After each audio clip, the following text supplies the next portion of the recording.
Perkembangan terbaru dari Gedung KPK Jakarta akan disampaikan jurnalis Kompas TV Abel Insani di Gedung KPK RI Jakarta dan Edwin Zan di kantor DPP PDI Perjuangan. Pertama kita ke Abel di KPK terlebih dahulu. Abel, selamat petang. Apa pernyataan terbaru KPK soal keterlibatan Hasto di kasus Harun Masiku ini?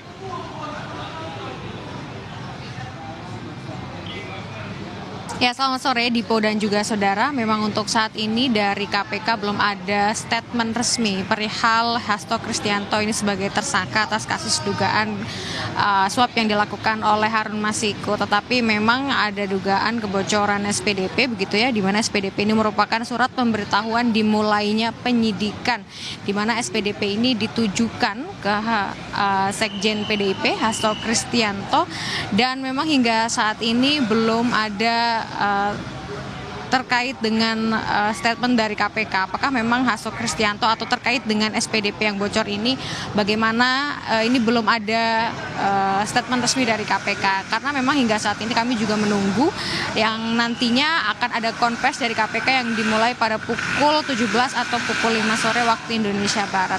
Kalau kita melihat sedikit Dipo dan juga saudara, atau kita mundur sedikit, Hasto Kristianto atau Sekjen PDIP ini memang sudah pernah diperiksa oleh KPK terkait dengan dugaan suap yang dilakukan oleh Harun Masiku. Ini memang sudah sebanyak 2 kali. Nah, untuk surat pemberitahuan dimulainya penyidikan yang bocor ini memang menyatakan bahwa Hasto Kristianto ini nantinya menjadi tersangka begitu. Tapi memang sekali lagi bahwa belum ada statement resmi dari KPK terkait dengan penetapan Hasto Kristianto ini sebagai tersangka atas kasus suap tersebut. Tapi nanti kita akan lihat dan dengar Dipo dan juga saudara terkait dengan press conference yang akan dilakukan oleh KPK sekitar pukul 17 atau pukul 5 sore nanti. Kami masih menunggu. Kembali ke Anda, Dipo.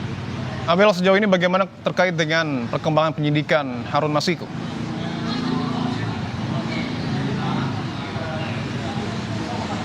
Ya, tentu masih terus digali Dipo dan juga saudara terkait dengan penyelidikan kasus Harun Masiku, karena memang sudah ada beberapa saksi yang dipanggil, termasuk kemarin yang terakhir pada tanggal 18 Desember 2024 ini ada Yasona Lawli yang dipanggil oleh KPK untuk memberikan keterangan terkait pada saat menjabat sebagai Kemenkumham begitu ya. Ia juga mendapat wewenang terkait dengan siapa saja yang bisa masuk dan juga keluar negeri, termasuk siapa saja yang bisa masuk ke dalam negeri. Dan pada saat itu atau pada tahun 2020 Harun Masiku terlihat atau ada di Singapura. Nah, ini juga menjadi pertanyaan pada saat itu oleh KPK kepada Yasona Lawli terkait dengan wewenangnya pada saat menjadi Kemenkumham dan hubungannya dengan jabatannya pada saat itu untuk bisa mengetahui apa benar menyembunyikan ataupun juga ada sangkut pautnya terkait dengan keberadaan Harun Masiku yang pada saat itu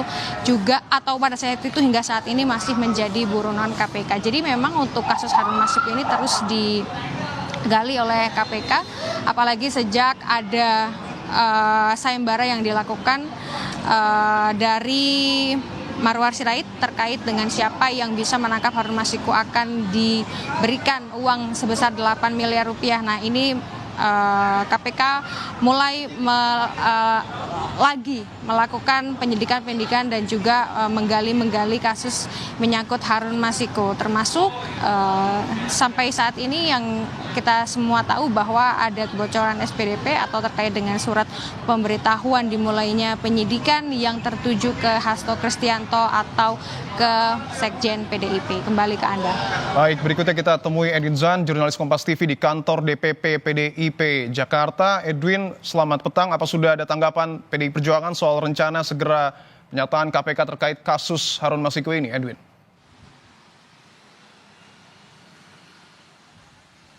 Selamat petang Dipo dan juga saudara. Jika pertanyaannya adalah apakah sudah ada konfirmasi dari pihak PDIP berdiri di depan kantor dari Dewan Perwakilan Pusat DPDI Perjuangan sendiri masih belum diberikan konfirmasi secara resmi langsung dari PDIP. Namun upaya kami terus menggali informasi yang memang ada dan diberikan sebelumnya lewat SPDP yang dinyatakan bocor seperti itu.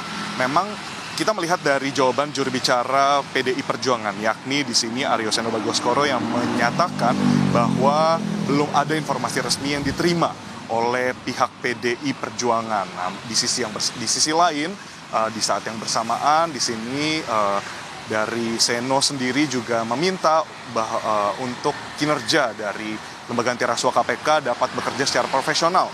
Sebagaimana dinyatakan juga di sini Seno sangat mendukung KPK untuk bertindak secara profesional dan untuk menjaga marwahnya penegakan hukum, terutama penegakan hukum terkait dengan korupsi dan juga suap. Nah, tadi ada informasi terkait dengan dari Seno yang menyatakan belum adanya konfirmasi resmi. Begitu pula dengan pantauan yang ada di depan kantor DPP PDI Perjuangan. Terlihat tadi terdapat beberapa kendaraan yang hilir mudik bergantian keluar dan masuk dari kantor DPP PDIP, namun belum ada keterangan resmi juga. Tadi sempat kami bertanya kepada Satgas PDIP yang memang bertugas di depan bahwa memang belum ada konfirmasi dan arahan dari para kader PDIP seperti itu, dari para teman-teman rekan-rekan yang ada di dalam untuk membuka gerbang dan membiarkan awak pers untuk masuk. Dan untuk yang ketiga, kembali lagi seperti sebagaimana yang dikatakan oleh Seno, bahwa memang harapannya di sini KPK dapat segera memberikan konfirmasi terkait dengan SPDP yang bocor, dan juga di sini di saat yang bersamaan kita masih tunggu informasinya. Tadi kami dari yang berada di depan kantor DPP PDI Perjuangan juga sempat menghubungi beberapa sosok yang ada dan juru bicara dari partai, namun belum ada konfirmasi. Baik, terima kasih Edwin Zan melaporkan langsung dari depan gedung DPP PDI Perjuangan Jakarta, dan sebelumnya juga ada Abel Insani melaporkan langsung dari gedung KPK RI Jakarta. Terima kasih rekan-rekan. Saudara, 4 tahun berlalu keberadaan tersangka suap pergantian antar waktu anggota DPR RI Harun Masiku masih buron tak terendus. KPK telah memanggil sejumlah pihak dalam kasus ini, termasuk Sekjen PDI Perjuangan Hasto Kristianto dan mantan Menkumham Yasona Lauli. Terseret kembalinya nama Sekjen PDI Perjuangan Hasto Kristianto jadi lembaran baru kasus Harun Masiku. Tak hanya Hasto yang dipanggil penyidik KPK untuk diperiksa dalam kasus Harun Masiku, Rabu pekan lalu, mantan Menkumham Yasona Laoli yang juga politisi PDIP diperiksa KPK dalam kasus ini. Usai menjalani pemeriksaan selama kurang lebih 7 jam, Yasona menyampaikan dirinya diperiksa KPK terkait kasus Harun Masiku. Sebagai mantan Menkumham, Yasona sempat ditanya oleh penyidik terkait dengan perlintasan Harun Masiku yang masih berstatus DPO. Saya sebagai menteri, saya menyerahkan tentang perlintasan Harun Masiku. Itu saja. Paling kan itu nggak ada yang profesional, penyidik sangat profesional. Ya, menanyakan sesuai dengan posisi saya sebagai ketua DPP, ya, kemudian posisi saya sebagai Menteri Hukum dan HAM mengenai perlintasan Harun Masiku. Itu saja, ya. Masuk tanggal 6, keluar tanggal 7, dan baru belakangan keluar pencekalan. Pemeriksaan ini diduga untuk mendalami keterangan PLT Dirjen Imigrasi Safar Muhammad Godam yang menyebut pencekalan terhadap Harun Masiku sudah berakhir sejak 13 Januari 2021.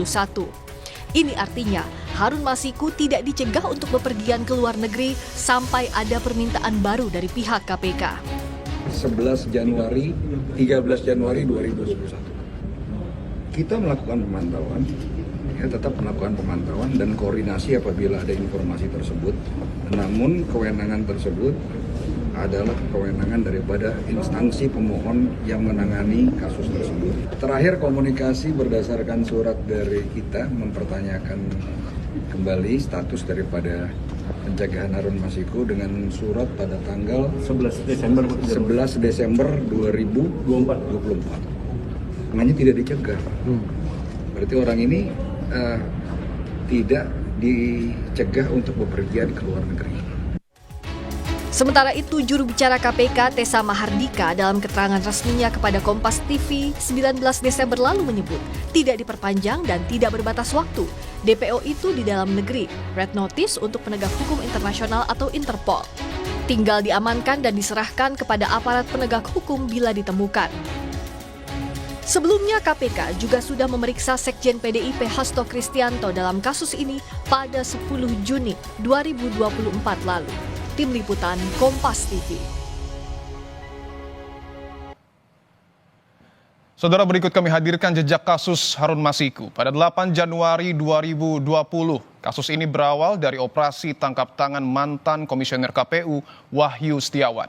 Wahyu diduga menerima suap dari Harun Masiku terkait dengan pergantian antar waktu anggota DPR.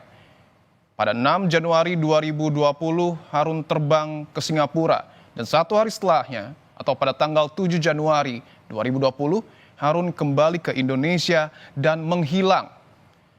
Kemudian pada 29 Januari 2020, KPK memasukkan Harun Masiku ke dalam daftar buronan. Pada 30 Juli 2021, Harun Masiku masuk ke dalam daftar buronan internasional atau Red Notice.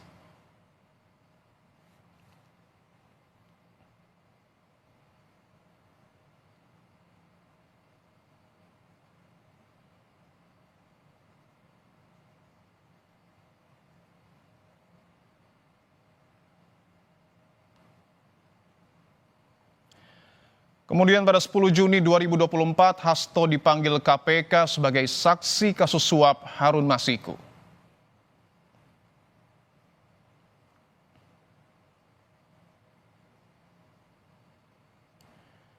Dan pada 6 Desember 2024, KPK terbitkan kembali DPO Harun Masiku.